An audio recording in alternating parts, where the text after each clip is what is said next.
আসসালামু আলাইকুম। সবাই কেমন আছেন? আশা করছি সকলেই ভালো আছেন। আলহামদুলিল্লাহ আমিও ভালো আছি।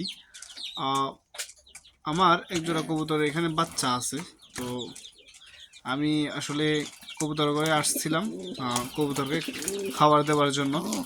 তো দেখি যে কবুতরগুলো বাচ্চাকে খাবার খাওয়াইতেছে। আর এই দৃশ্যটা আসলে আমরা যারা কবুতর প্রেমী আছি আহ, বা কবুতর লালন পালন করি, আসলে তারা তারাই একমাত্র এই দৃশ্যটা দেখতে পারে এবং এটা উপভোগ করে।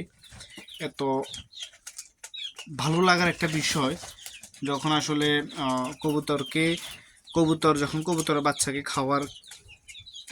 খাওয়ায়, আসলে এই দৃশ্যটা দেখার মতন একটা দৃশ্য। এগুলো আমার ফ্রেশওয়ারি বলতেই পারেন। একটা জোড়া বাচ্চাগুলো ইনশাল্লাহ বড় হবে। এক ভাই ইনশাল্লাহ নেওয়ার জন্য অগ্রিম টাকাও পেমেন্ট করে দিচ্ছে। তো সবাই দোয়া করবেন আমার জন্য, আমার কবুতরের জন্য। আসসালামু আলাইকুম রহমতুল্লাহ।